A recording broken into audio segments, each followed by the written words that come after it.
Good day mga lods. Tara, luto tayo ng pritong carrots at patatas para sa jowa mong ang galing tumakas pero sa iba nakaangkas. Parang sinabi mong ikay maangas, pero ang puso mong nakarehas. Sa pag-ibig, ikay minamalas. May kwento ako mga lods. Wala na namang kwenta.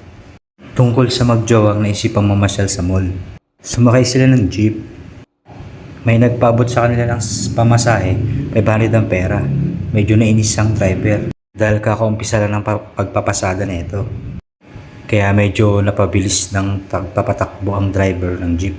Sa pagbiglang ligo nito, ay may nakasalpukan itong sasakyan. Kawaway magjowa, sugatan at duguan, pati ng ibang mga pasahero. At grabe ang tama ng isang mama, halos pagabang na ito papunta sa may driver upang kunin ang sukli nito. Kaya dapat maging aral ito sa iba na huwag tayo magbayad ng malaking halaga para hindi na tayo nakakabala sa magde-date na dapat sana nakaisa na. Tara, kaya na mga lods. Hindi masarap pero pwede na. Salamat sa panonood mga lods. Hanggang sa muli.